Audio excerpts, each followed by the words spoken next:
Sorry, what the f*** is Allsvenskan?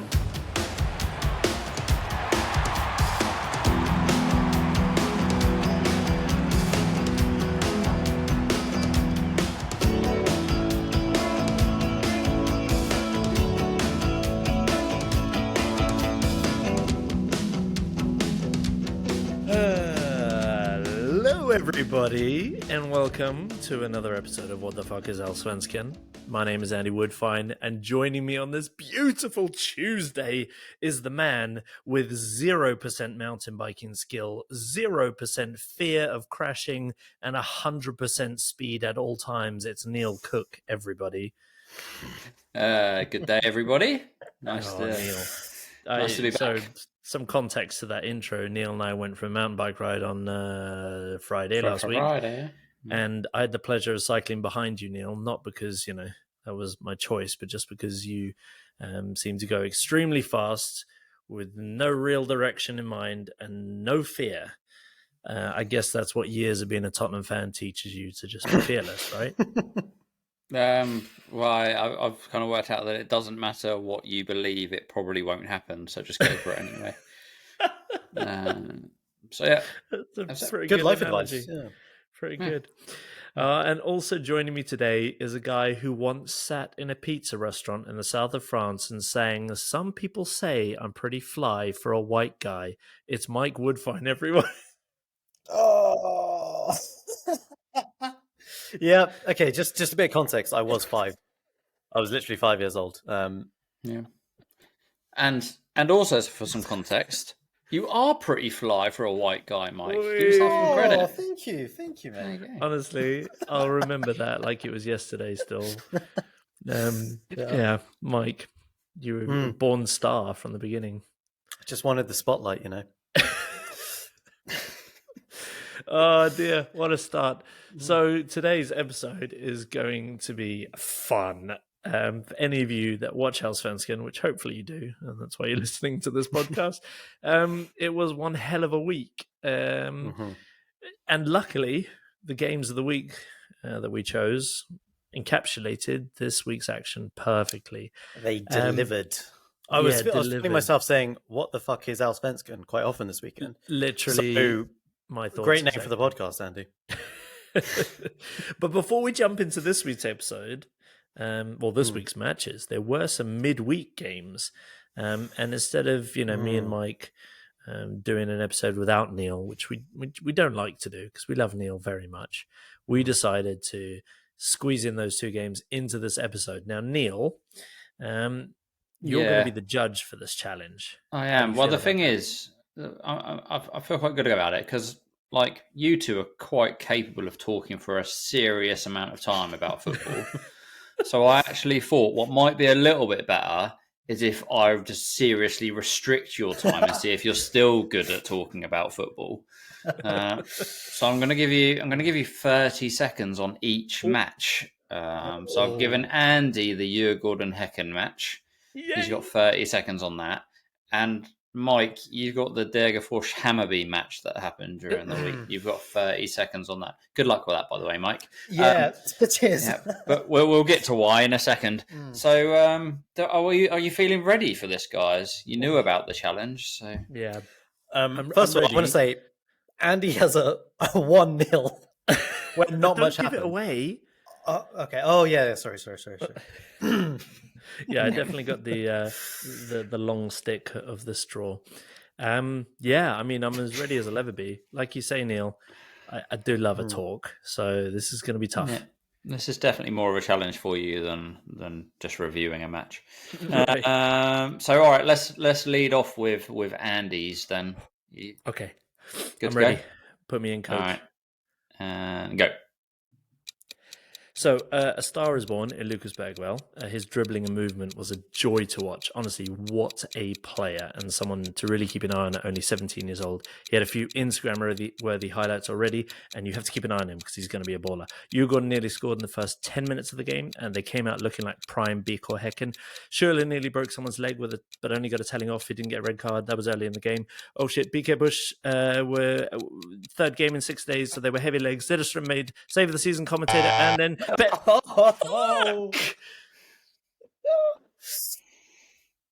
Oh, that was hard. Ah, no, Yeah. I didn't. Yeah. Mike, you've won. Oh, brilliant. Yeah, good. Right. Shall we move on to this week's matches? I didn't even get to the goal. That was a penalty and then a goal. No, out it's of the too bag. late. It's too late. At the moment, Andy's review, Gordon drew 0-0 with Hecken. Yeah, Right. Good. essentially, that's what happened, right? That's what happened in Andy's Okay, match. that goes way quicker than you expect, Mike. Good luck with this one. Oh, fuck. Yeah. All right, Mike. And we'll go 3, 2, 1, and go for Mike. Marcus Carlson scores a worldie on his debut. All going well for Hammarby. Ajay gets sent off. Not a red in my book. Not good for Hammarby. Vukovic scores again. Urquist scores again. The Rapids are ahead. Not good for Hammarby. Majed pulls one back. Levels it. Great result for Hammarby, all things considered. What? And you've got time left? Oh! Look, he's put his Wait, feet wait, up and hold he's on. just having a beer. Brilliant. What? How did my time go so quickly? Because you can't stop babbling. That's it. See, the thing is, in some unfair way, Mike's had practice with short reviews with his 10 words or less for the last 10 weeks. There you go. That's where it is. I've been rehearsing for this. Yeah. For a while. God. All right. Next time there's Yeah. midweek games, I'm going to absolutely nail this competition. Yeah. But yeah, you're going So, 1-0. can someone tell me what the scores were? Because from both of your reviews, I'm confused as hell. So, Gordon won 1-0 against Hecken, bit of a surprise, and Degerfors drew 2-2 with Hammarby. Probably 10-man not Hammarby. that. Probably not that much of a surprise. No. Yeah. Oh, was They it a went red 2-1 card, up. Mike? Yeah, red card. I did say that. Ajay gets sent You off. did. Not a red in my I book. was trying to call you out, but it was actually me that wasn't listening. Yeah, I chose to forget that red card. Yeah. Well, okay. Neil, who's the winner? I'm going to have to give it to Mike because he's the only one who actually talked about goals. Brilliant. Ah. They're Quite important in important. matches, as they Quite say on Discovery important. Plus. Goals win matches, right? I think is the general term. The famous Discovery Plus quote. So let's move on to the highlights of the week. Neil, what was your highlights of this week? Because I know you're going to do 2 because you're greedy. I am going to do 2. Well done. Right. I love how much you know me. So, my first one is football related, but not Allsvenskan related, and it's that the Premier League is over What? for That's a the highlight? season. That is a highlight because my Premier League season has been. I spent most of the season thinking Arsenal were going to win the title, which has been quite horrific for me.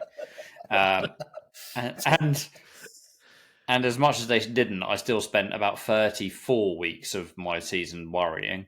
And then Tottenham have been nothing short of terrible. So it's nice to get it out of the way and done with, to be honest. I mean, look on the bright side, Neil. Ryan Mason will be your manager next year. So surely... I'll be fine with it. At least he plays like a fun football. It's And been you so dodged boring. the bullet. You dodged the bullet of the Europa Conference League, which I think but would have messed you up, I think. I would have taken it. Like chance to win a trophy. We're never going to win the FA Cup because Man City, Liverpool, Man United, Chelsea, they all try too hard. Arsenal. Record. Don't really care about Right, you. FA Cup winners. We're never going to win the times. Premier League. League Cup, Man City go for pretty hard every year, so we're probably never going to win that. So at least Man City aren't in the Conference League. So you've got a chance at a trophy. Premier League you don't. You football, didn't even make unfortunately, it there. has become quite pointless Yeah. for pretty much everyone. Unfortunately, League I wise. agree with you a little bit on that. Yeah. It's going to be weird sitting here in a couple of years' time watching the Premier League and Newcastle and Man City are the 2 best teams in the leagues. But hey, anyway, Neil, what was your other highlight of the week? My Allsvenskan highlight was that I got a bit nostalgic. So you know when you're younger and Yes. like you're at a school disco. I don't know if this happened in Sweden. They seem to be slightly different socially, but in England, when you're at a school disco, Different is a good way of saying it. We'll cover that on our other podcast. yeah. But I just mean more like when you're at a school disco when you're a kid, the boys are all on one side of the room and the girls are all on the other side of the room, and you sort of would dare your mates to sort of go on, go speak to the girl, and you'd sort of half go over, and then you'd run back to your mates, and no one would actually end up speaking to the girls. But I got quite nostalgic watching the AIK fans trying to start a fight with the police, because they were standing behind the white line of the football pitch, not quite daring to go over this white line of the football pitch, this imaginary barrier that they had put up. And the police came, and then you'd get like one of them who'd come out of the group and be like, ugh, and then he'd run back into the group. He's like, I've done my bit, lads. It's your turn. You go. that police woman was too hot. I didn't have the guts to speak to her. And then he'd run back in, and then eventually they'd just all run off. And it just reminded me of a little school disco that they were having. Oh, it's sensational. Brilliant. I can actually see that in front of me right now. Yeah, that was brilliant. I think I've definitely been that kid that runs out, slides on his knees, and then runs back into the crowd and goes, "Oh no, I can't do it. I can't speak to women." No. But yeah, brilliant. Great highlight, Mike. What was your highlight of the week? Well, you know what?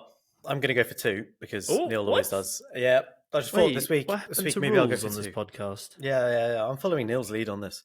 He's got the right idea, I think.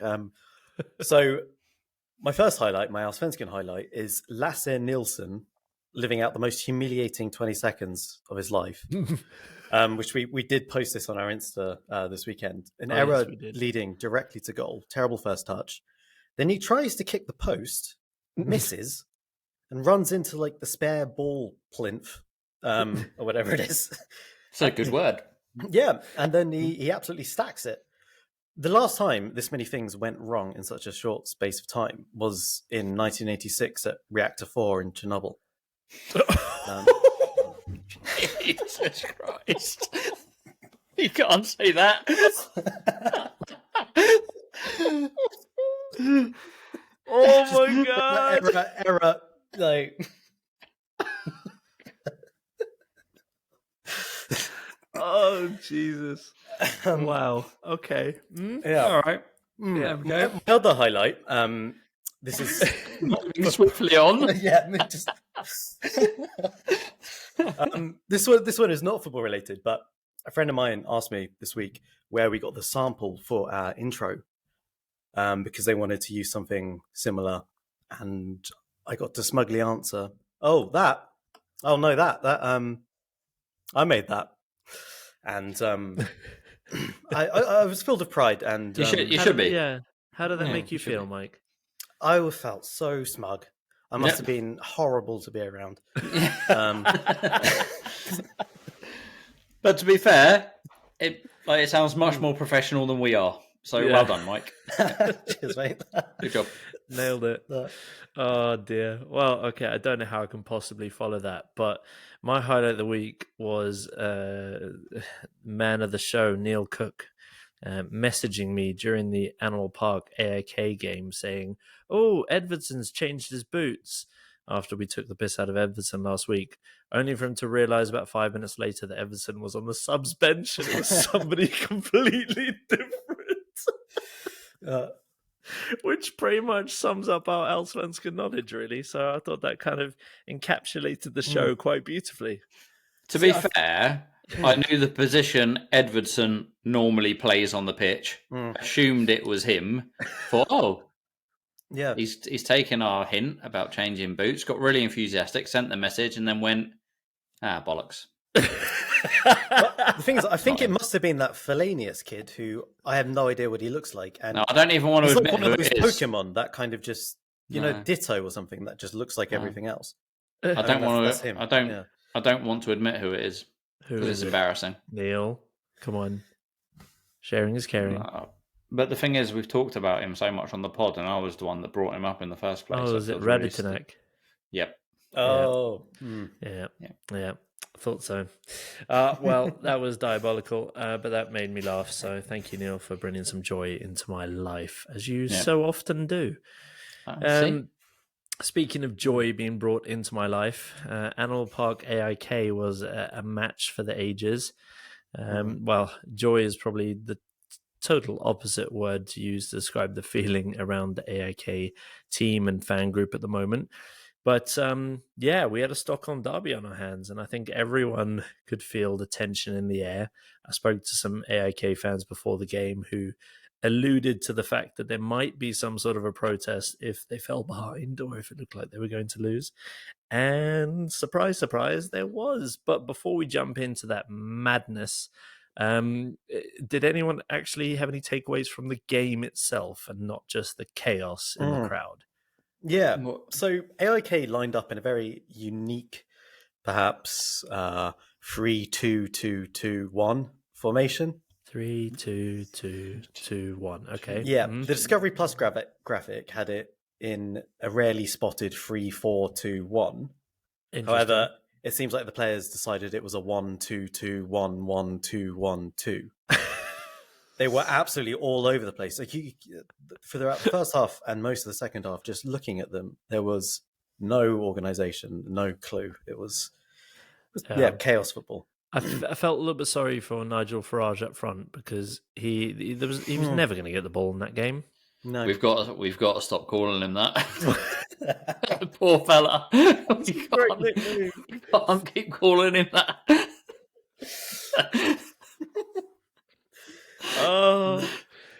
Yeah. So anyway, I'm sticking with it. Sorry, we're rolling with it. It's the greatest nickname we have on this podcast, I think. Okay. Yeah. But Lucas Bergvall retained his place at the expense of, in my opinion anyway, their best player this season, the Disneyfied Emil Kraft himself, Hampus Findell. Yeah, exactly. Mr. East Egg himself.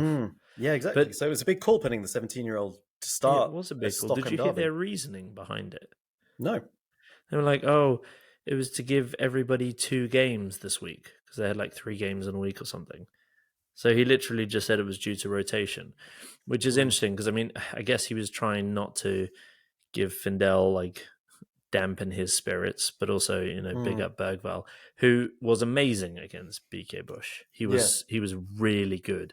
To be honest, I thought he was bang average in this game. He is only 17, so that's going to happen. But it brought the hype train to an abrupt stop, which is quite funny. But he don't get me wrong, he looks like a player, but he didn't have a good game in this, if you ask me. Yeah. And did you see that Brandstrom has the lowest points per game of any AIK manager? Ever? Yeah. And also, he looks very similar to Rydstrom. They look like the same guy, except one's really good and one's really shit.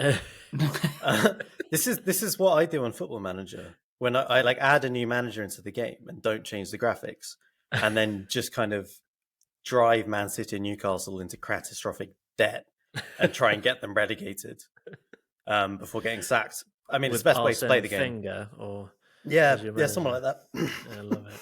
Slay the 2-headed dragon. Yeah.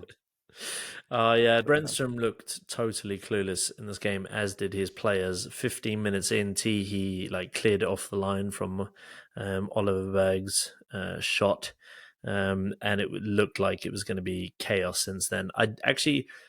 How did Jimmy Dumas escape a booking for his tackle on the bald Pirlo, aka Magnus Eriksson? That was brutal. Bad that was challenge. Proper. It's a derby. I'm going to keep my cards in my pocket as long as I can. Refereeing right there, which fair play. I do appreciate that, but my goodness, I thought that was going to set off the chaos, but no. Björnström had us. He had our back. Started the chaos later on.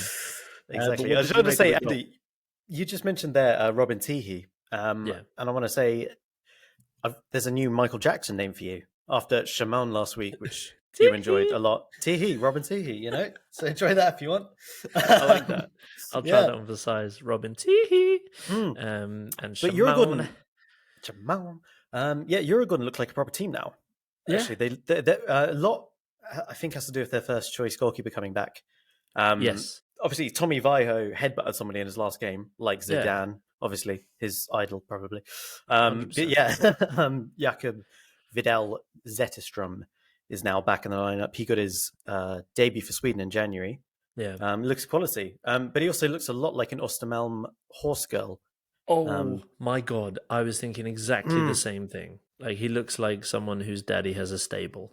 Yeah. 100%. Just replace that Petr Cech scrum cap for a riding helmet.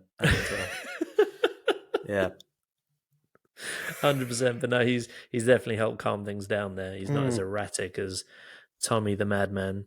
But yeah, they look good, and I think they've got a nice 3-man midfield that rotates quite well with Bergstrom and Findell and Schuler.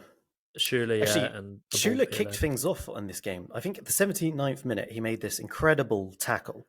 It was a breakthrough AIK. They were almost 1v1. And he makes this incredible, he tracks back, makes an incredible tackle to stop the counter, gets both ball and player, like go straight through him. Euro Gordon fans go wild. And suddenly there's a massive injection of pace and energy into this game. Yeah. And then 3 minutes later, the goal. Yes. Danielson. What do you think of the finish? Okay, before we can talk about the finish, I don't know what it is about this guy. I can't stand him, and he's been in our team of the week for 2 weeks in a row. And that I know. bothers me. He's being a colossus now. He's just since you slagged him off, he's turned it around. I tell you, sometimes I definitely have a way too high opinion of myself, and I think, all these guys are definitely listening to the show because we've got a good listenership, better than I thought we would, for 3 Brits who know nothing about the sport. Three Brits who know nothing about the Allsvenskan. But Danielson, he must be listening because I think I've motivated him. And if anybody, because don't get me wrong, I do love to toot my own horn, so I'm going to do it now. Oscar Linnea benched after I called him out. Danielson steps up after I called him out. I'm just saying, how can all this be a coincidence? But anyway, Danielson picked that one out. It was a beautiful effort. That's why he's your penalty taker as well. Was he like a striker in his youth days, or what happened to him? No, but I think I've got a theory on your hatred, and that's just that he is actually your style icon. Maybe it's like looking in the mirror, maybe he's the guy I could have been if I tried a bit harder. You play in the same position as well. Yeah. Yeah. Oh no. Okay, Neil, that's just really upset me. But cheers for that. There you go. But yeah, great finish, great goal, and that's kind of when it all started to bubble under the surface. Chaos. Yeah, chaos. And then Björnstrom's tackle. Straight red? Everyone agree? Yeah, 100%. Nope, don't agree. No, of course Neil doesn't agree because of Emerson Royale gate, I would imagine. Oh, yeah. Well, let's not get into that because our listeners do not want to hear our never-ending battle about that. But I don't think it's that bad. I think more karate kicks than the Allsvenskan. That's what you're saying. No, I just think the Djurgården players made an absolute meal of it and got him sent off. I don't think the challenge is actually that bad. Neil, I think 2 weeks ago you were saying about the Harry Kane special penalty, which we had another one this week, which I'll talk about later.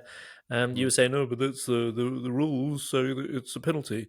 You go in with your studs up and make contact with a player miles away from the ball, halfway up his leg. Pretty sure the rules say that that's a red card as well.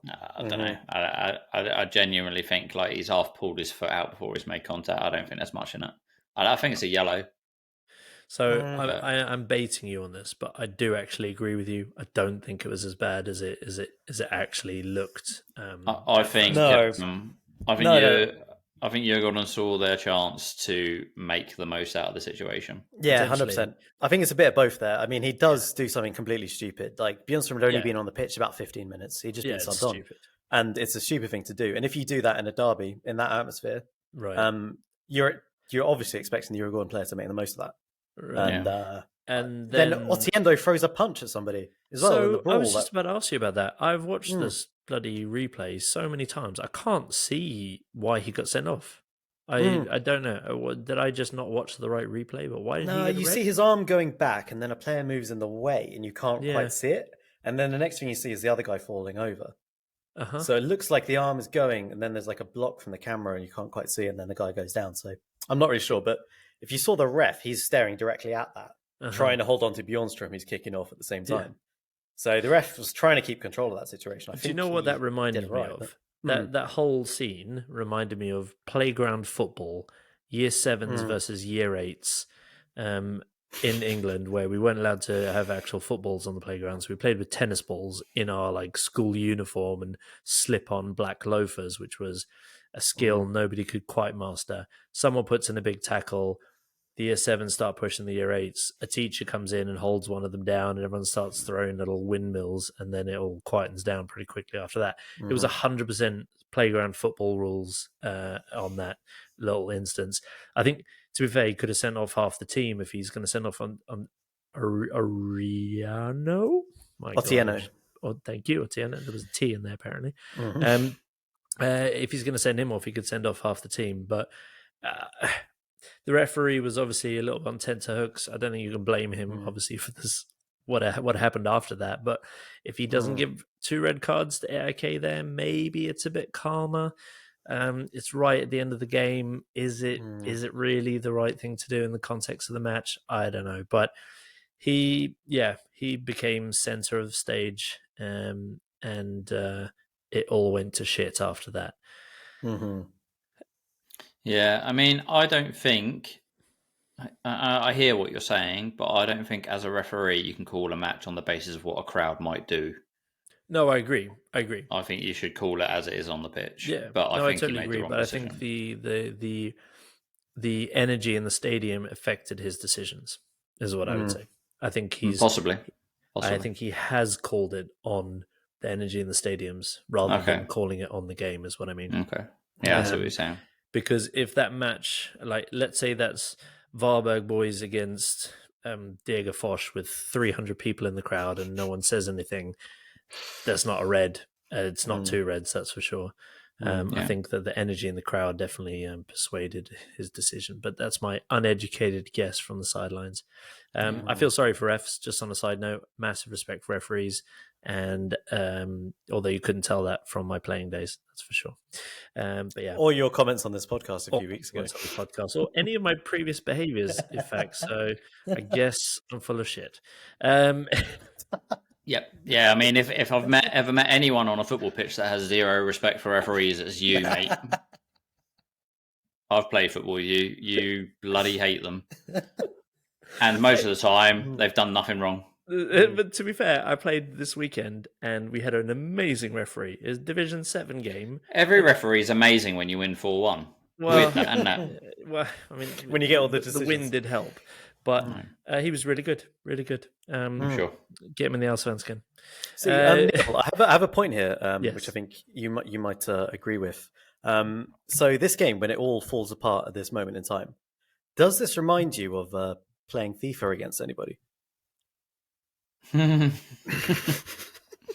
Andy is also slightly inclined to lose his shit when things aren't going very well on FIFA. So Andy would be a prime AIK fan. I would like to evoke my right to silence, the 5th Amendment. I think it is.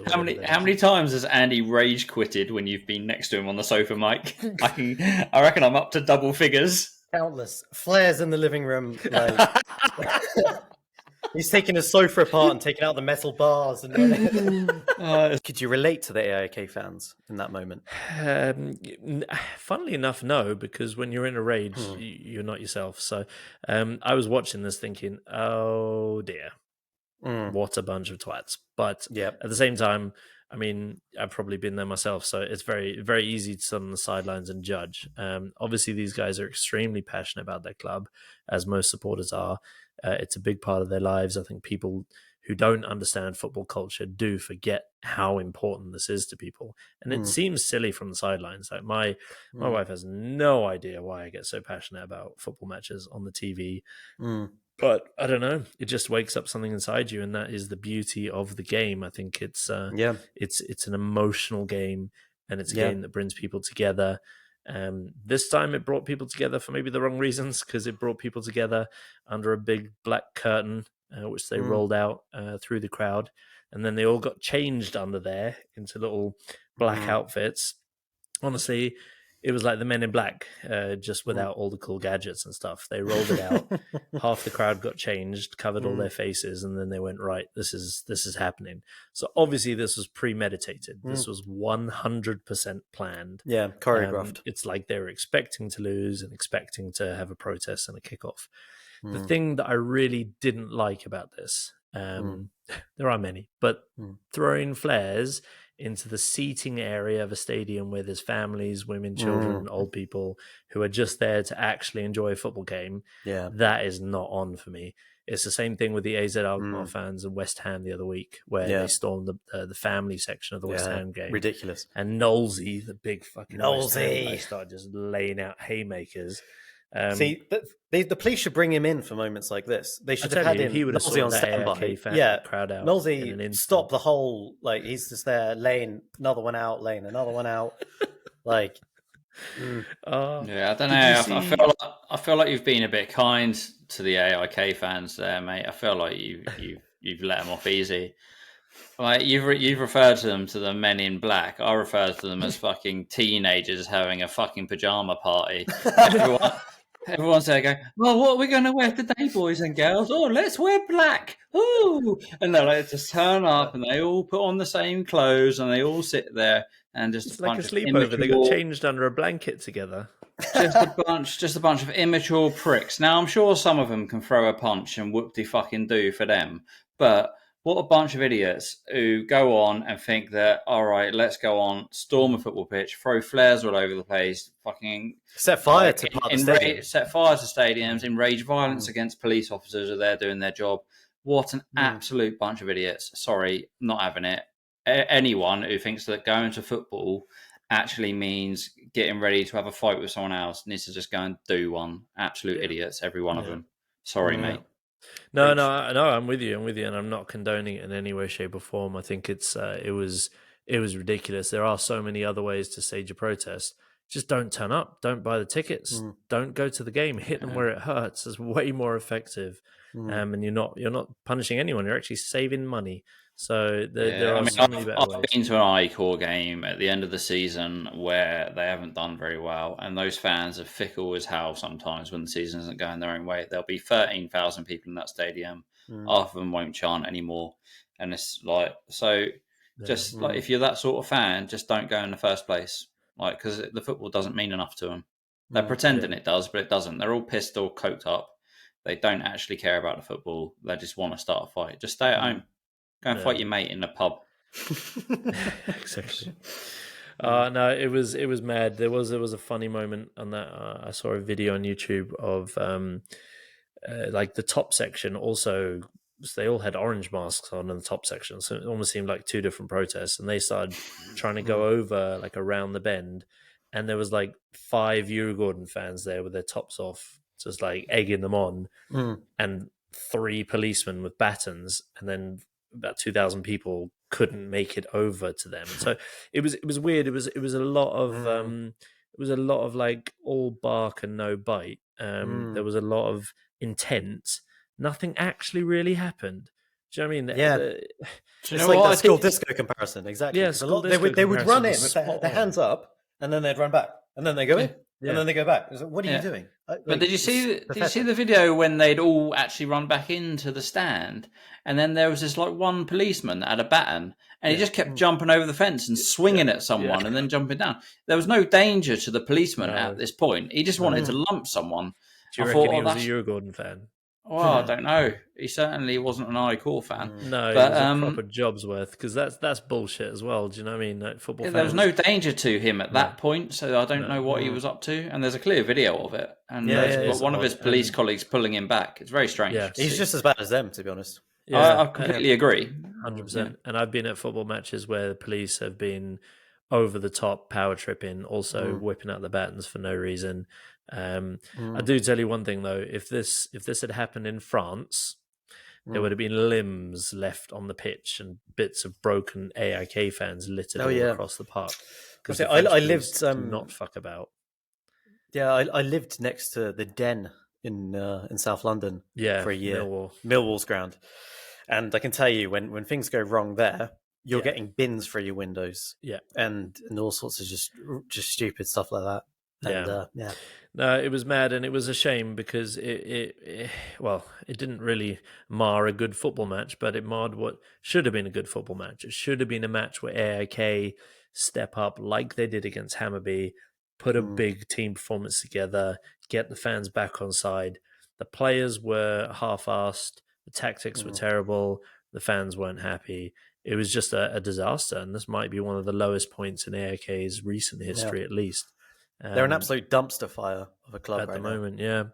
And then the CEO or VD steps down directly after the game.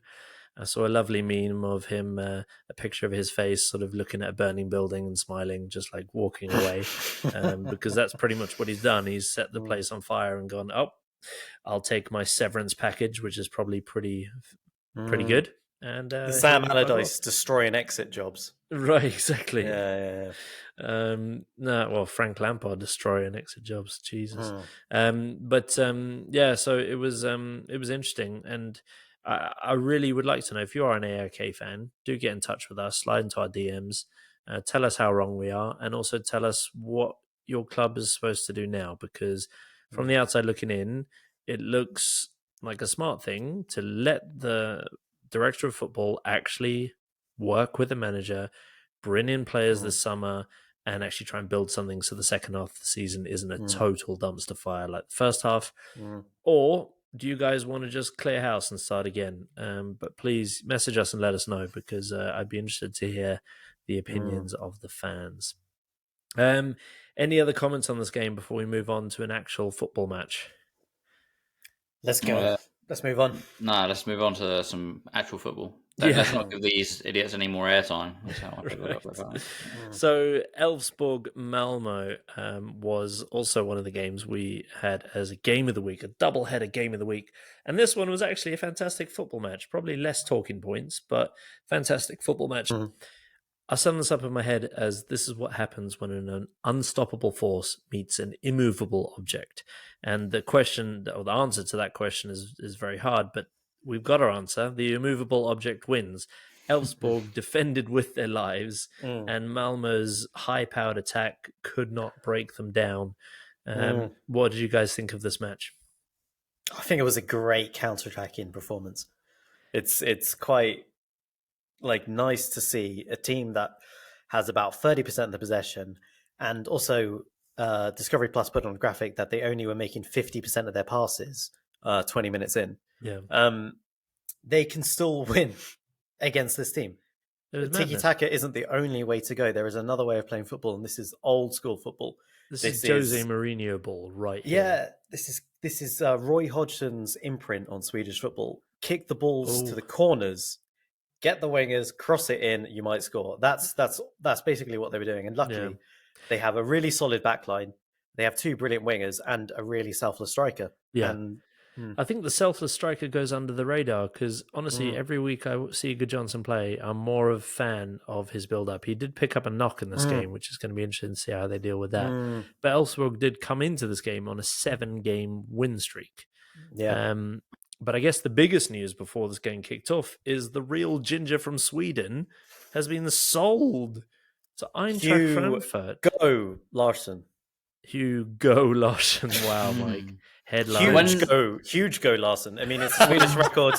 Swedish record transfer. 11.5 million euros. When does he go? With 20% salon clause as well. Yeah. So when does he actually go though? In the summer. 30th of June, I think. Yeah. Okay. So it's quick. So second half of the season will be Hugo Larsson-less.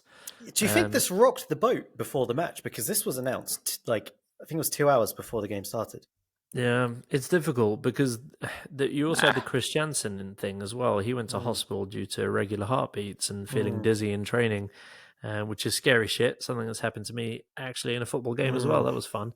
But it's no joke and it's terrifying. So I reckon that Larsson leaving, maybe it had some sort of psychological pressure, influence on the squad. But I don't know. Well, I would imagine the squad knew about that before we knew about it. Though I don't think they knew about it 2 hours before it happened. Yeah, well, you never know how these things work out. But also, he didn't play well as well, Larsson. This is the worst game I've seen him play. Yeah. So maybe there was something on his mind as well. Well, actually, I know why he played badly.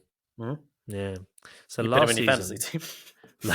Last season, Malmö played 8 games on artificial grass, right? And they averaged 0.9 points per game. This season, they only played 1 game so far on artificial grass before this match, and that was against Bromma Poikina, and they should have lost that game, and they also played shit.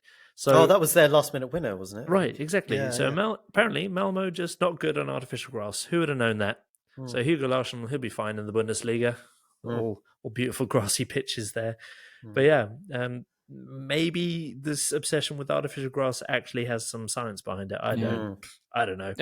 It'll be interesting to see how he does in the Bundesliga, though. Yeah. Frankfurt are an entertaining team. Their Yes. manager's going to leave. If he hasn't already, I think he's leaving at the end of the season, or the season's ended now, actually, hasn't it? So he's left. So they're having a change of manager. They've got a decent director of football in there. I think they got what he's doing, Europa League as well next season. Yes. Yeah. No, it's going to be interesting. I'll definitely keep an eye on it because I've grown quite fond of him this season. I think I like the way he plays, old beyond his years. The pre-match song, by the way. Did you hear this? The Elfsborg pre-match song.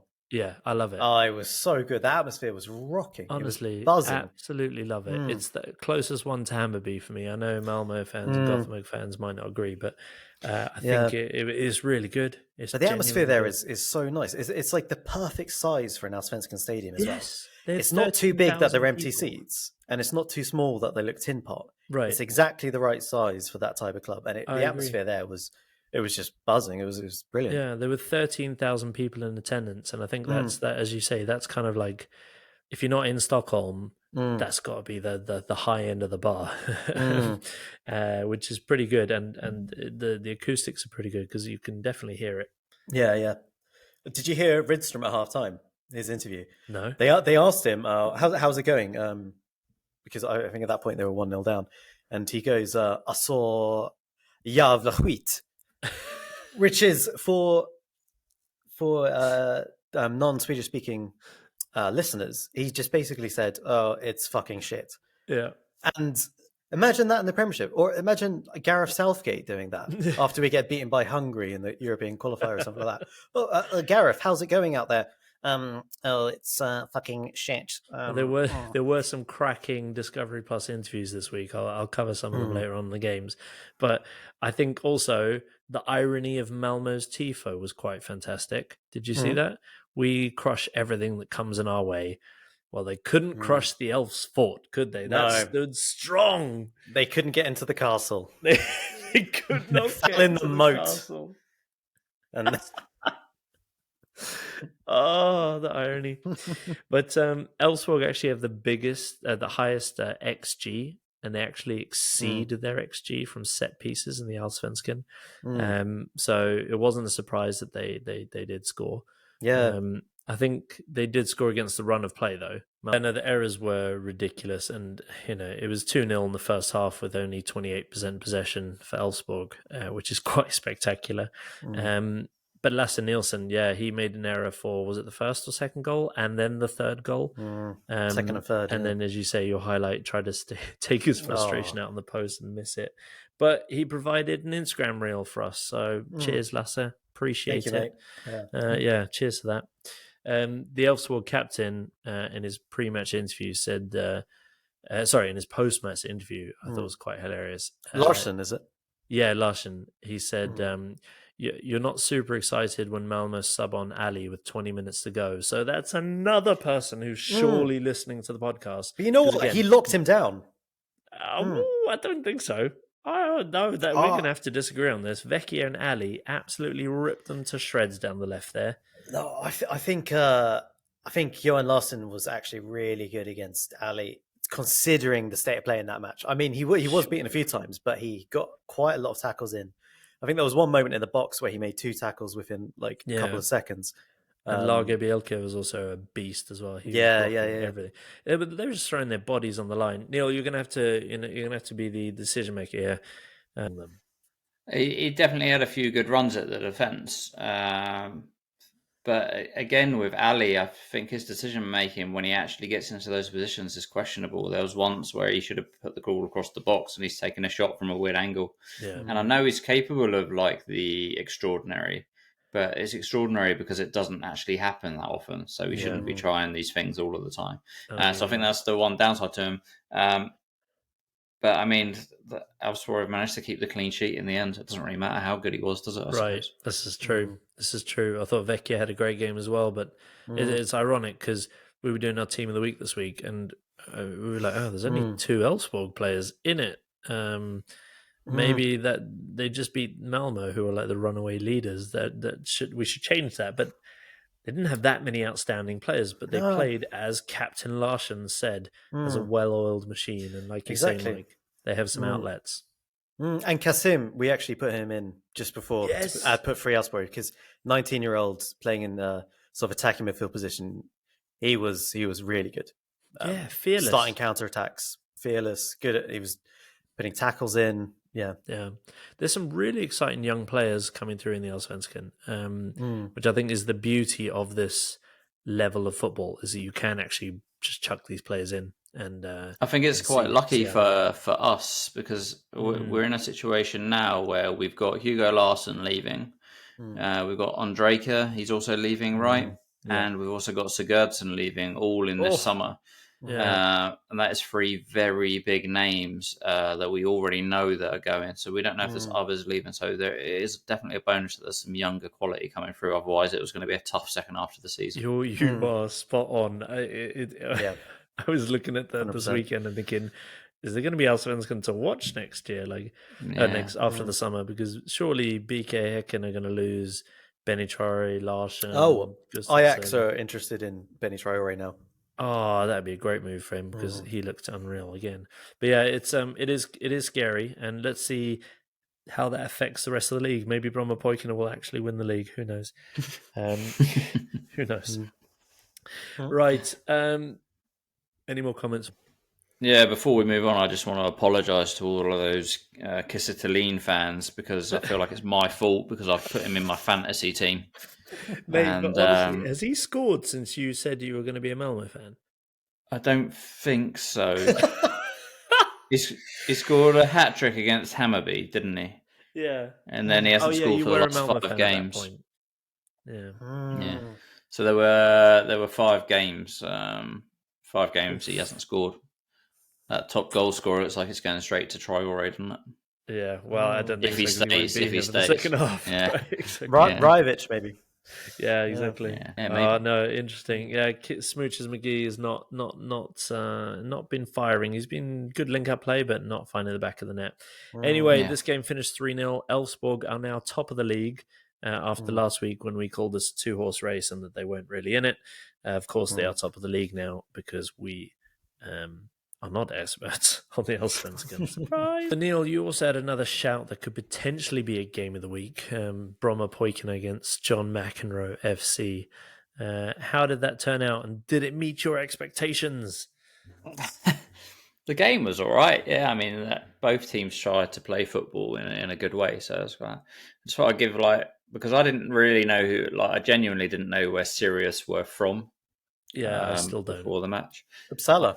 Oh, yeah, so they're actually as Mike's just popped in with there. No, that's fine. They're a Uppsala team, and they Uppsala is a student town in Sweden. Yeah. So their arena is actually the student sporting place, if we're going to directly translate it. What? So Studenternas Epier in Swedish. So the students sporting place. Which has actually they finished refurbishing it in 2020. So it's a fairly fresh arena, and it's got an 11,000 capacity, which in Allsvenskan terms is pretty good. For their stadiums. If you take out the big teams, then 11,000 is a pretty good one. So they've actually got not amazing sort of opportunities, but they're at least should be hitting mid-table in the Allsvenskan with some real comfort. They've only been in the Allsvenskan this time since 2017. So their best ever finish was in 1924 or something crazy. So they haven't really done much. Heritage. But yeah, so we'll see how far they go. Like I said, I do think they tried to play football in a good way. They do. As we've said in previous weeks, that the stats back it up. Right. That they're actually a good team, but their points don't back that up. This was their first win of the season, wasn't it?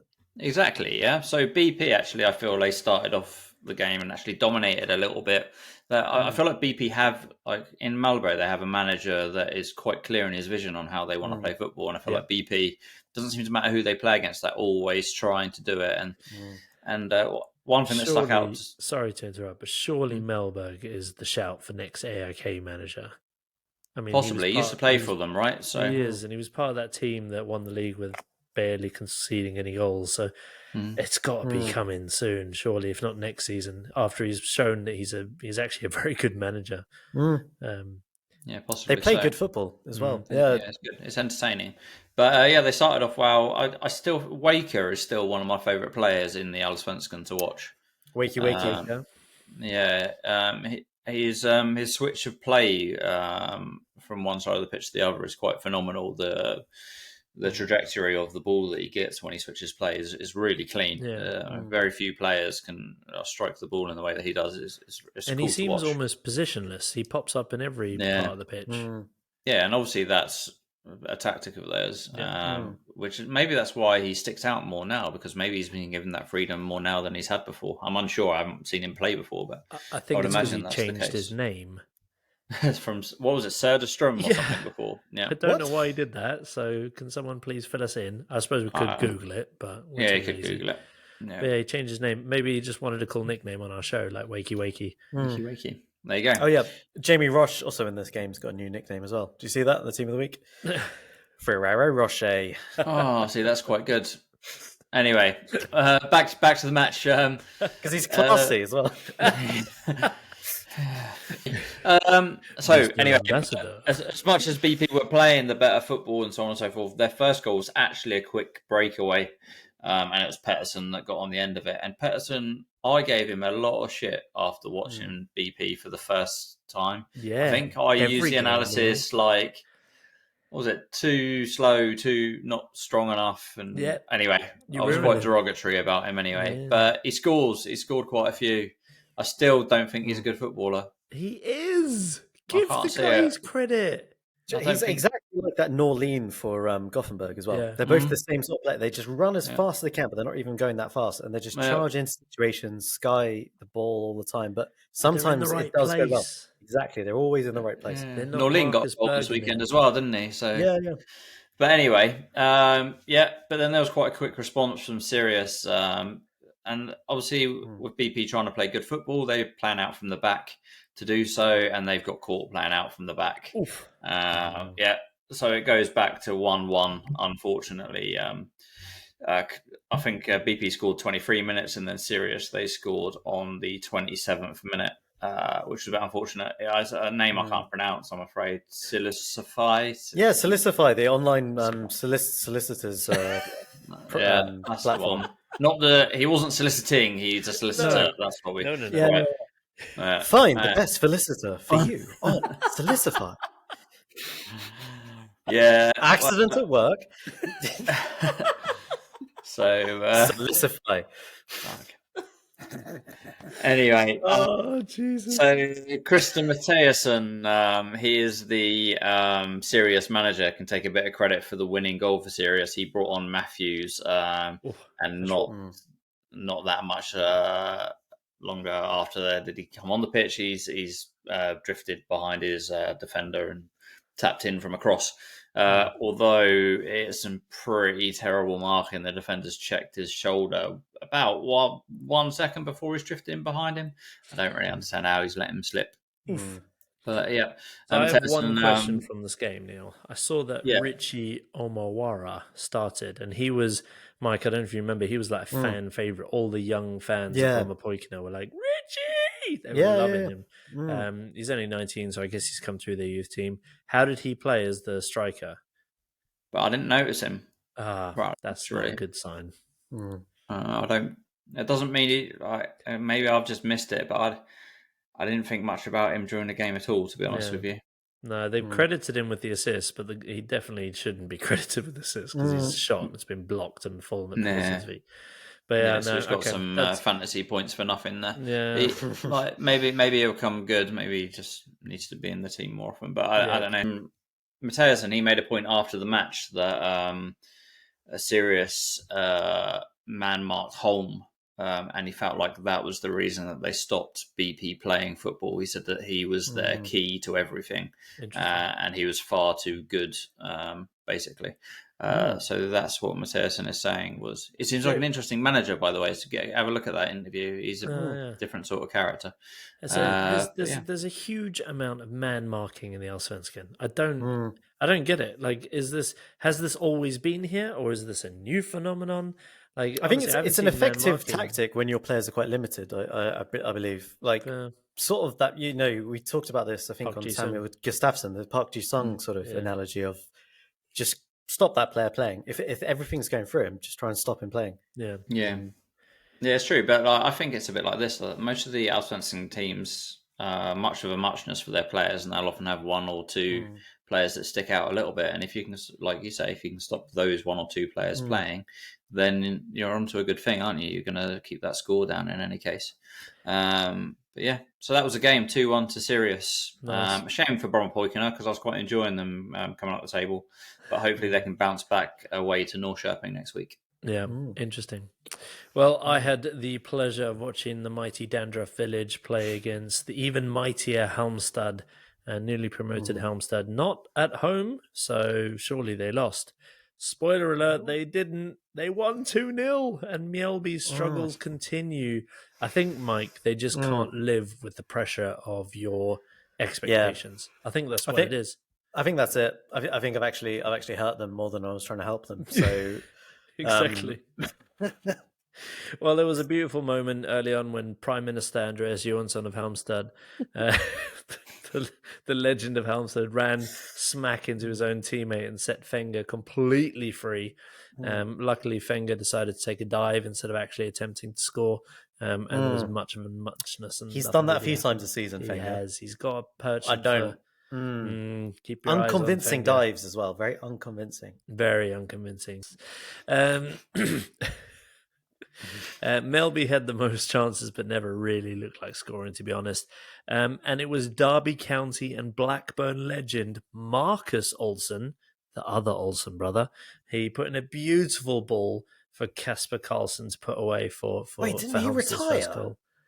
What's that? This guy retired, I'm pretty sure. Potentially. He is 35.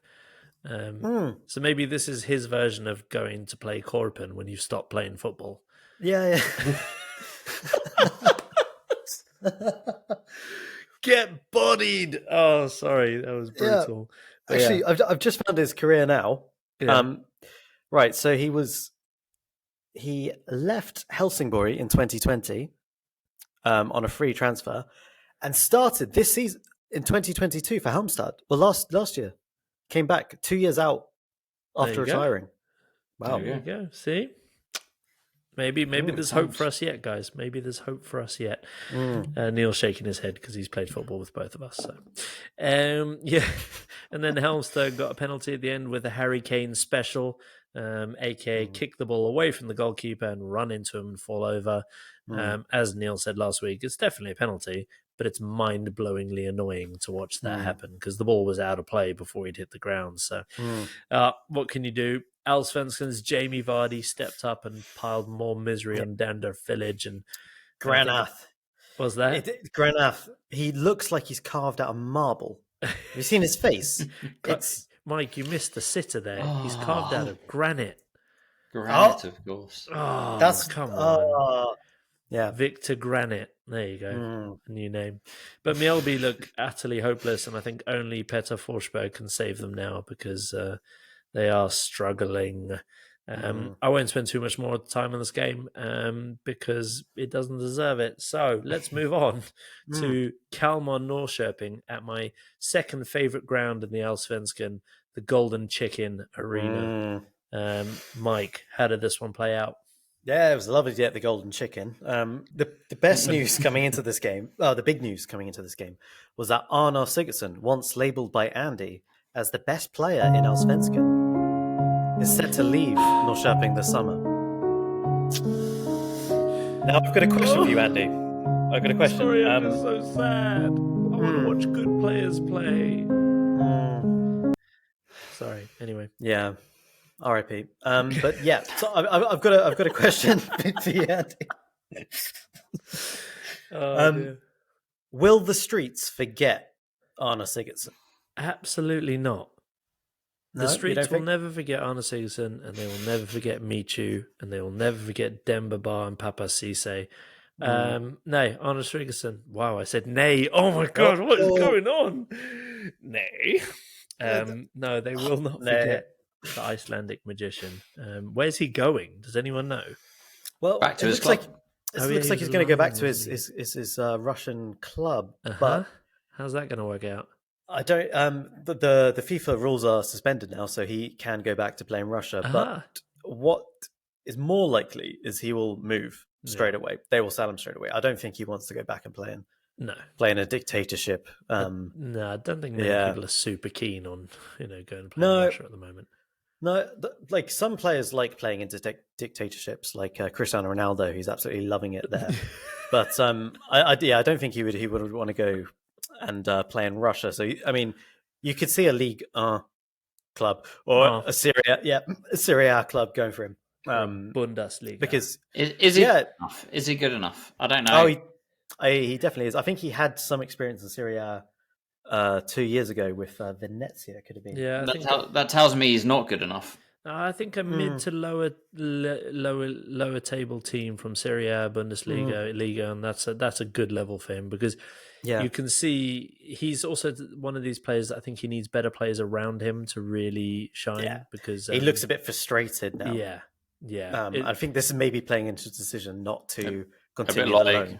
A bit like Victor Fischer at AIK. Yeah, similar, except he's actually good. Yeah. Sorry, Victor, but mate, prove it.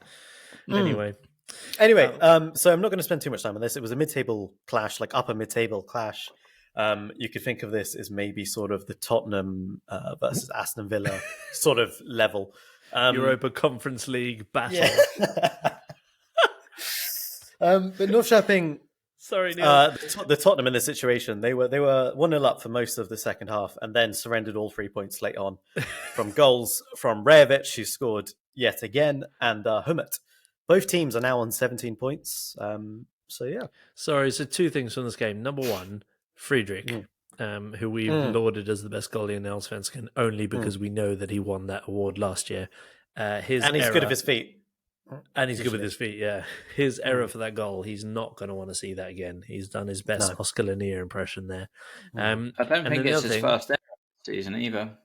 No, I don't think it is. He's not been as watertight as he was last year. And then Rejovic, what an impressive player, honestly. Oh, yeah. I can't get enough of that. AIK should sign someone like Rejovic. They should be. Well, he wouldn't get the ball. Let's be honest. They need a midfield first before they should sign a striker. Get Jamie Roche. I mean, they could totally transform their team on a budget just by buying players from Allsvenskan.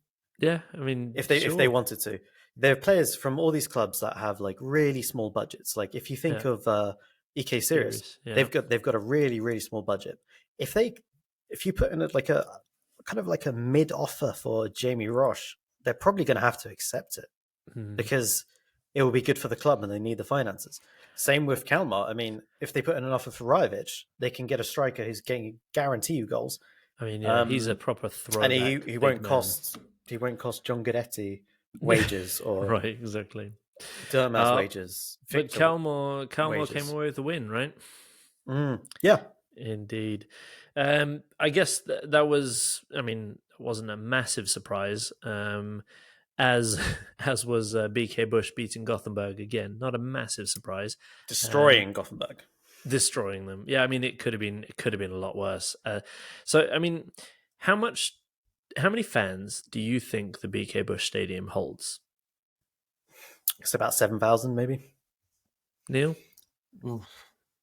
Yeah, I'm ignorant to this. Maybe 11 to 12,000? 6,300. So you were close, Mike. Sorry, they're the reigning champions. All right, they're the cup holders.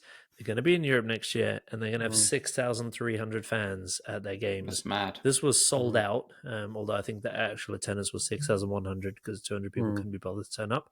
But yeah, it was. It surprised me because I guess they've been good for a long time in our Allsvenskan lifespan, which is very short, but they haven't been that good for that long. So I guess there's. I found the stat, by the way. Let's see. It's so trophies since 2016. Malmö 5, Häcken 4. Oof. No. Well, I wouldn't have called that. Yeah. But I think that has a lot to do with Per Mathias Högmo, which is an awesome name. The BK Bush manager, who unfortunately he looks like one of the alcoholics you'll see like in a local bar. But he's actually like a brilliant attacking-minded football coach. Looks can be deceiving. I mean, look at Neil. He looks like a guy who loves candlelit dinners and baths and cuddles, but surprisingly, he doesn't. I know that might come as a shock to some of the listeners. Oh, Neil. But yeah, the other Gothenburg coach gave the pre-match interview, and I thought they'd just taken some random fan in from the stadium because I didn't recognise him at all. It might have been the first time I've seen him all season, but yeah, he gave the interview. Okay. Yeah, so I've noticed something quite funny about that dynamic. Oh, yeah? And it's if Gothenburg score, Tengerid is very focused and like cheering and looking on the pitch and being like, yeah, okay, let's go. And Lundin is just looking at Tengerid, waiting for a bit of an affection. He's just sort of staring at him going, can I get anything? A hug or a high five? High five, please. Something? Any recognition coming my way? Right. It's just there's a weird relationship there. It is strange. I wonder if it was Lundin's tactic then to put Hagen man-marking Samuel Gustafsson, which is very odd for someone to ask their attacking midfielder and their best player, I believe, flying playmaker. Hagen is their best player on the ball. He's Yes. the only one who can actually pass it through the Right. lines. And 2 minutes into the game, he played a beautiful ball to Marcus Berg, who looked like a Korpen player when he was one-on-one with the goalie and just passed it straight to him. But yeah, I wonder if that was Lundin's tactic, man-marking the BK Häcken's best player, or one of them, with your star player. Yeah, imagine that. Imagine going to Martin Ødegaard, right? Can you man-mark Kevin De Bruyne for this game? I mean, that's got playing for a draw written all over it. But Gustafsson, just like Kevin De Bruyne probably would be, is too smart. So he saw that he was being man-marked, unlike all the other people who've been man-marked in the Allsvenskan, and he just moved around and opened up space for the rest of the team. It was so smart. You got this passage of play where he just clearly just runs off to the side and points where the pass should go, and Rigard, I think it was, is just free and open. So he played a very smart game, even if he wasn't on the ball as much. He said Rigard ran riot. So yeah, he dealt with that extremely well. Interesting stat. Don't check this, but there were 14 back heels in the first 10 minutes. Oh wow! Yeah, it was quite an entertaining game, to be honest. It was really end to end for the first part, and then BK Bush sort of started to dominate, and then Gothenburg came into the games. So BK Häcken are actually my favourite team to watch. Lars, son of Lars, opened the scoring. Not Hammarby. After what's that? Not Hammarby. Oh, whoops. Yeah, sorry, Hammarby fans, but I mean, come on. Even you'd admit that watching Hammarby this season versus watching BK Bush is much more soothing for the soul. Hammarby have been pony, unfortunately. But yeah, so Lars, son of Lars, opened the scoring with a brilliant BK Bush move.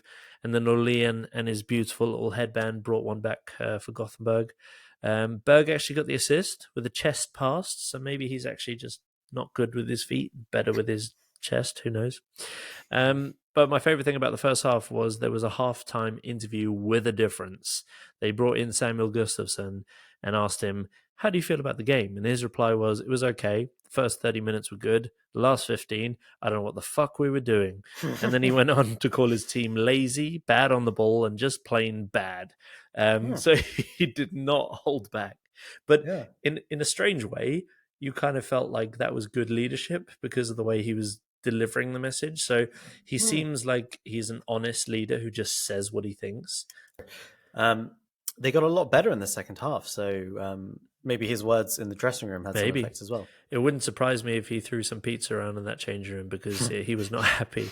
But the biggest issue with watching BK Bush play is I want to put all of them in my fantasy team, and I can't do that, which is very frustrating. But yeah, still ahead of Neil, thankfully. Only jest. I'm on the comeback trail. Yeah, no, surprisingly. You had a good week this week. Last week you said you were top out of us three in the thing, and I was like, oh, okay, well that kind of makes sense. I went and checked it. Apparently I've been top the whole time. Weird. Weird that one. Really? Yeah. Oh shit. Yeah. Oh well, that You makes are me sad. you are supposed to be the number ninja, so you Yeah, should be the exactly, best Mike. at. Yeah. Statman, Mike. I've been looking into fantasy the football. stats, so maybe I've got inside knowledge. Yeah, exactly. That's how it works. Oh, love it. But yeah, Rigard could have finished with 3 or 4 assists. He was carving Gothenburg apart. Benny Traore was brilliant. Abrahamsson had possibly the save of the season in his 200th match for BK Bush. But the biggest thing to happen in this game, aside from what I said was the biggest thing to happen in this game earlier in my review, was actually Simon Gustafsson coming on for his Allsvenskan first appearance of the year on the 66th minute. Now, they were bigging him up beforehand, and I thought the other Gustafsson was the good Gustafsson, but apparently this Gustafsson is the better Gustafsson. Whoa. So They got an even better Gustafsson is an coming even through? better Gustafsson. And that To play may with surprise me. Gustafsson. Yeah, exactly. Oh, my word. And that surprises me because the Gustafsson that we've been talking about all season is getting in the Swedish national team now, and he's pulling the strings. Apparently, this Gustafsson is better. He had 60 goals and assists, or points, as the Swedes say for some reason, in his 145 games in the Dutch Eredivisie, which is pretty impressive. That's a good standard in this league. He's only 28 as well, right? Like Yeah, the he's other one, because 28. they're twins. Or something. Yeah, they're twins. Yeah, so he's back in Allsvenskan at the age of 28, prime age. I'm also 28. So. But no, he's back there. This is the perfect age for him to be playing in Allsvenskan. He's at the peak of his powers. Well, yeah, you'd think so. so- You always think he's shooting a bit low because he looked very good when he came on. It only took him 20 minutes to get his first assist of the season. And now BK Bush have been struggling with injuries, but this is a massive boost for them. One last takeaway from this game. 17-year-old Pontus Darbo, also a headband wearer. So, you know, he's going to be a bit naughty. He scored his first Allsvenskan goal today. At 17 years, 7 months, and 18 days old. He looks like an exciting youngster. Got a lot of Phil Foden about him. A little bit of Phil Foden, but with hair and possibly less chav. Chav is a word that no Swede will understand, but Google it. It's a fun one. So where do you think Pontus Darbo ranks in terms of youngest goal scorers in the Allsvenskan? How old did you say he was? 17 years, 7 months, and 18 days. 154th. Okay, Mike? Well, there have been a few 18-year-olds and 17-year-olds scoring this weekend. Sorry, Mike, you're gonna have to come closer to the mic. Oh, sorry, I moved my chair Yeah. earlier. But there have been a few 17 and 18-year-olds scoring this weekend, I believe, like Kasper Karlsson and that new guy for Hammarby. So I don't know about this. Maybe you're asking us questions, so I'm going to guess quite high up, maybe fifth. Fifth? Okay. Well, you're much closer than Neil's. Awful guess. He is 15. What, like this, anyone that scored for Bromma Poikina probably scored when they were 14 and a half, was my theory. Yeah. So I mean, they've got a 12-year-old goalkeeper playing, and he's one of their best players. So he's 15th on the list. Sorry, not fifth. He's 15th on the list. Now, I'll give you bonus points if you can name any of the players that have scored ahead of him. Alexander Isak. Boom. 1 point to Mike. Isak was 16 years old, 6 months and 17 days. He's number 2 on that list. Freddie Ljungberg. No. Gustafsson.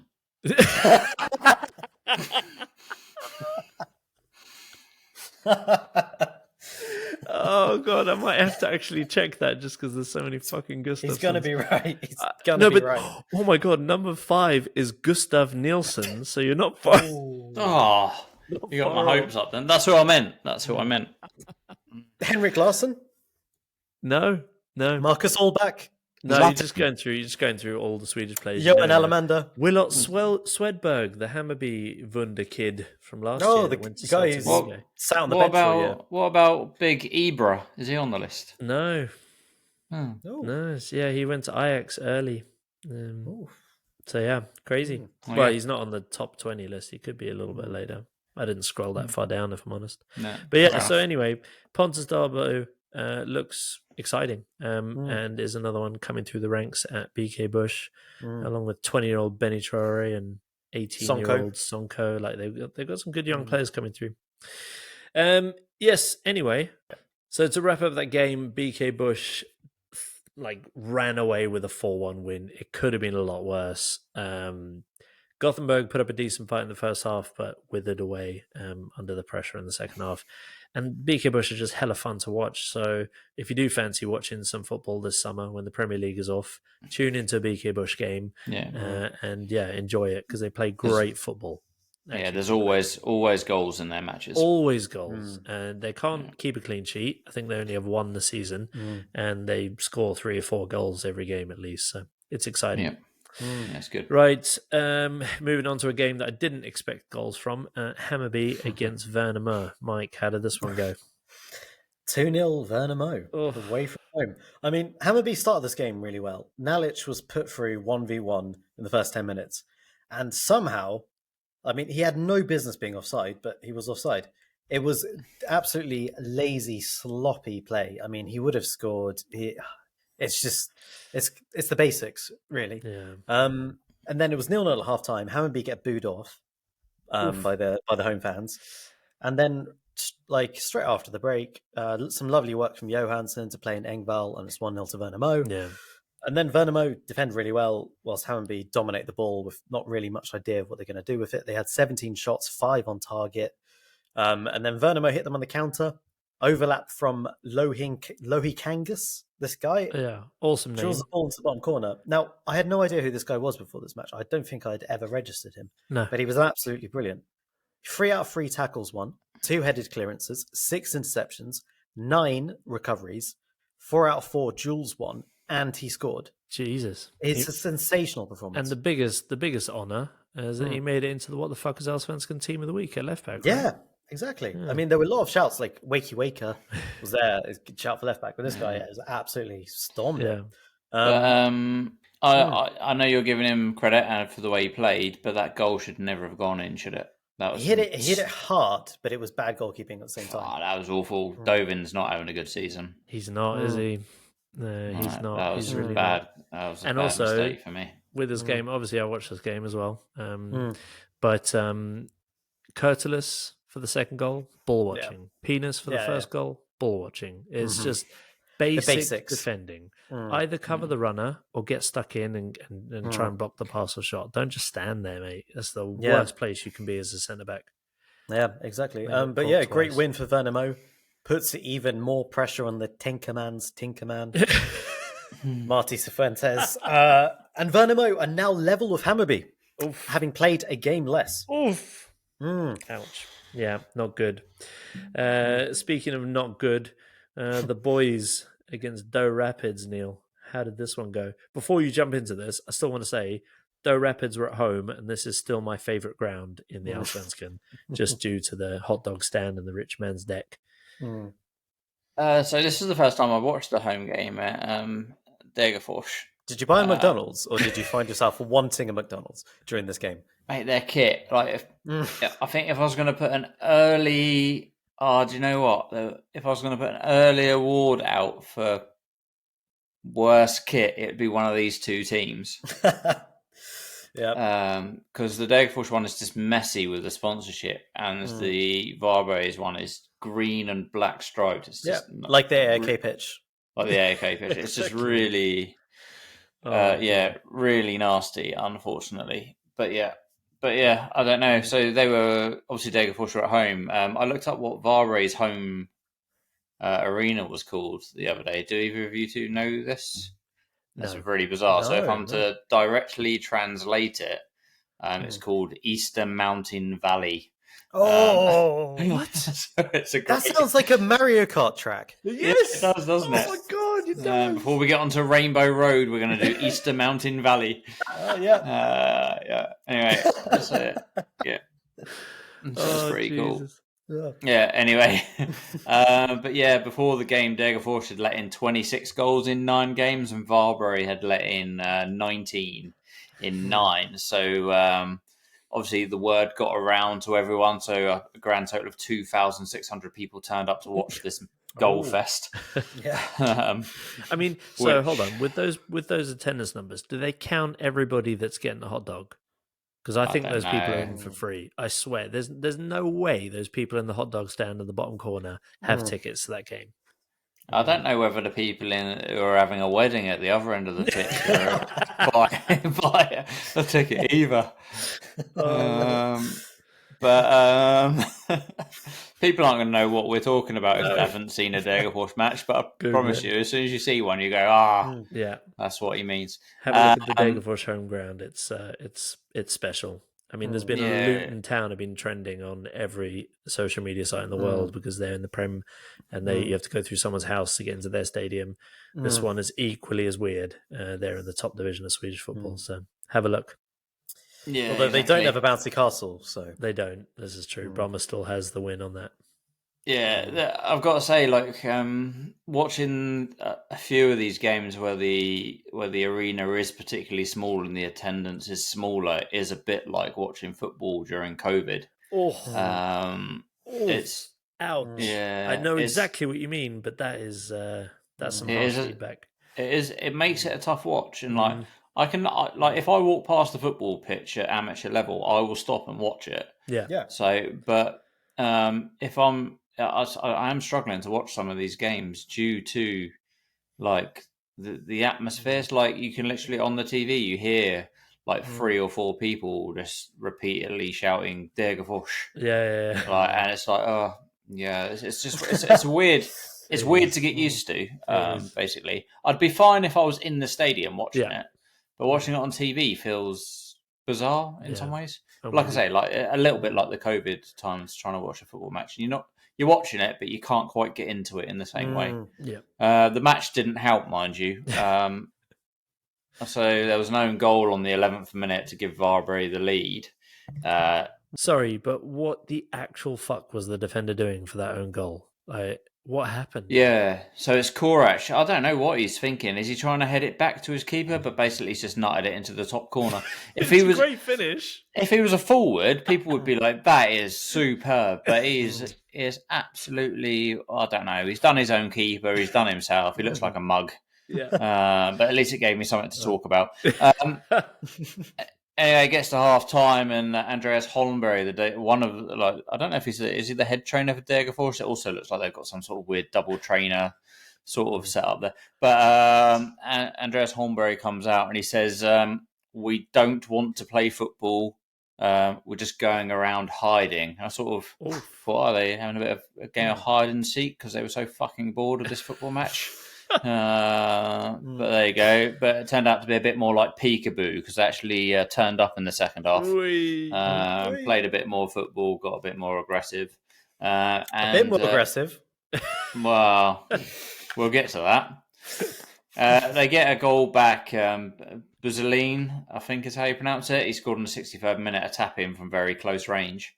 And it looked like Degerfors might go on but it's sort of the match died out again a little bit after that stage.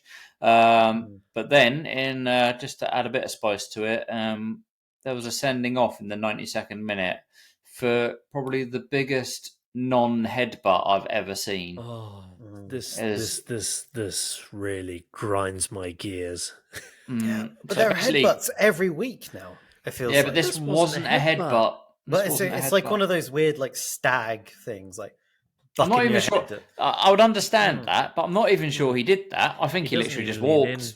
It's not even any sort of leaning towards it. The other guy absolutely buys a red card. And it's this for me, the comparison for this is Rivaldo at the World Cup, where someone kicks a ball to the corner and it hits his leg and he falls over, clutching his face. Yeah, I mean, it was one of the worst bits of play acting I've ever seen in all my years of watching football. And Oliver Alfonsi, you should be ashamed of yourself, mate. That was diabolical. Because I think he got a yellow card as well for being aggressive in the build up to him not getting a headbutt. Right. And then he flies in with a pretty nasty challenge not that long after it as well, where he could have got a red card. But yeah, He needs to get some Game of Thrones treatment. They need to march him through the streets naked and throw stuff at him and chant shame, shame, shame. Honestly, my highlight of this match, however, was when it ended. Not because it did end, although I wasn't ungrateful that it ended, but because Varberg's boys players went over and thanked their away support. Now, give it a watch because it's fucking hilarious. There's 3 of them, maybe 4, and they're going over there and they're thanking them as though it's like 20,000 in the crowd. Fans. You've got no fans. What's that? It's brilliant. It's really weird. It's really weird to watch. I've played sort of gigs in front of like a couple hundred people sometimes, right? And that's like, okay, this is like, I can't really thank these people. This is a bit intimidating. When there's only like 8 people there and you're playing a small little set, then you can really thank them. And there's more of a connection between you and the fans in a kind of way. So maybe it's more personal for there to be 4 fans. But I think they've just been told to by their manager. Yeah. Do you know what? It felt a little bit like for you parents out there when your kids are made to thank you when you watch, from the sides. I don't know if you've got to this yet, Andy. God no. Okay, so if you stand on the side, then sometimes kids will thank the parents, and they do that whole what's that thing where they go Andres Eden, blah blah blah blah. Other side, are you ready? Yeah. And then they say a bunch of gibberish. Yeah, I don't really understand what they're saying. But anyway, sometimes the kids will do that as well. And the kids don't want to do it. No. The parents don't really want to do it. Nope. Everyone does it anyway. Yeah. And that's basically what it was like watching the Varberg's players thanking their own fans there. I guess that sums up the 1-1 scoreline as well. I guess Varberg will be happy with a point anywhere at the moment. Yeah, they're going to struggle to stay up this year, unless AIK keep playing the way they're playing. So we'll see. And Gothenburg. Gothenburg, yeah. Right, that rounds up this week's reviews. Let's look ahead to next week quickly. And does anybody have any calls for Game of the Week? It is not the best of weeks. Mike, what have you dug up as your Game of the Week this week? Well, there's one game that actually stands out to me. The rest of them look like a pile of shit. But Elfsborg versus Djurgården it will be my pick of the game of the week.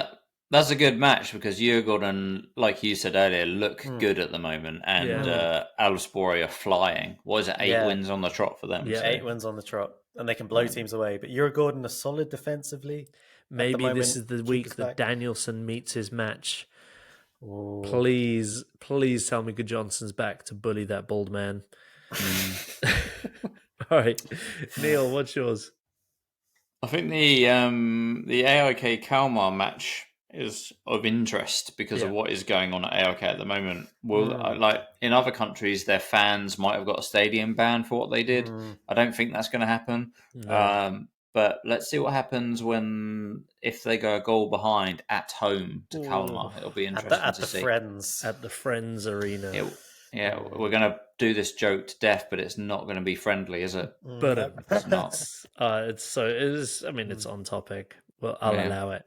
I mean, both those games definitely deserve a watch next week. And I think we'll take...